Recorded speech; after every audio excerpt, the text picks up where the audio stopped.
Justice Minister Delroy Chuck has called for the Integrity Commission (IC) to certify Prime Minister Andrew Holness's statutory declarations, following the conclusion of a months-long investigation into allegations of illicit enrichment. The probe was initiated after Holness submitted his 2021 statutory declaration, and the IC's report, which found no wrongdoing, has been tabled. During a meeting of the Integrity Commission Oversight Committee (IC) at Gordon House, Chuck argued that the IC should promptly certify the Prime Minister's declaration, as the report has dispelled any allegations of impropriety.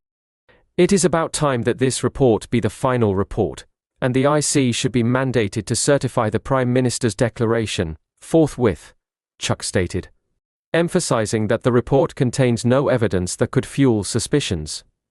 Chuck's position was echoed by Colonel Charles Jr., Minister of Labour and Social Security, who suggested that the Prime Minister explore legal options, such as filing a writ of mandamus, to compel the IC to certify the declaration.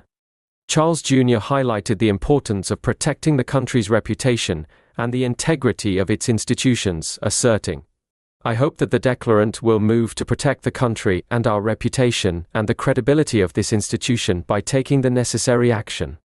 Mandamus is a legal remedy that compels an official or governmental body to perform a mandated duty. In this case, it would be used to force the IC to act on the certification of Holness's declaration. The report's findings have prompted calls for legislative changes, with Prime Minister Holness himself stressing the need for urgent reforms to the laws governing the IC. He indicated that these revisions are crucial to strengthening the Commission's credibility and preventing it from becoming a tool for political agendas. The meeting also saw government lawmakers on the ICOC vote down a motion moved by opposition member Julian, which sought to refer the IC's investigation report to the Financial Investigations Division, FISI, for further review. IC Chairman Edmund Bartlett explained that the motion was unnecessary, as the FID had already received the relevant documents from the IC. He stated, "The motion advanced by Member Robinson proposed to seek to achieve that which has already transpired." Despite the IC's findings, the report recommended a review of 3 companies linked to Holness, focusing on their NIL tax returns and any potential financial irregularities. However, Chuck argued that while the report pointed to a possible conflict of interest, it ultimately found no evidence to support illicit enrichment claims. He noted that the only unresolved issue was an unaccounted sum of $190 million within the Prime Minister's declared assets, valued at $201 million. Chuck questioned whether the IC's report was an interim or final report, but ultimately contended that it should be considered final. Chuck further criticized the IC for not utilizing its Memorandum of Understanding with the FID to finalize its investigation, expressing frustration over the prolonged inquiries into illicit enrichment among parliamentarians.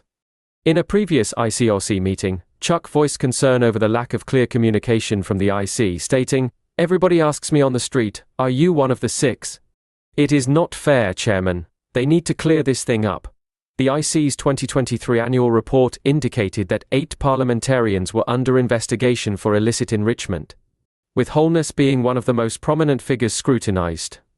The 5 commissioners of the IC, along with its directors, have been summoned to appear before the ICOC on October 3, 2024, where further discussions on the investigation's findings and the future of the IC are expected. Leave your comment below. It will be interesting to see what you have to say. Please subscribe to Jamaica Diaspora Diaries for more diaspora stories that affects us all. Like, share, subscribe and comment so you will be notified when we drop new content. Follow.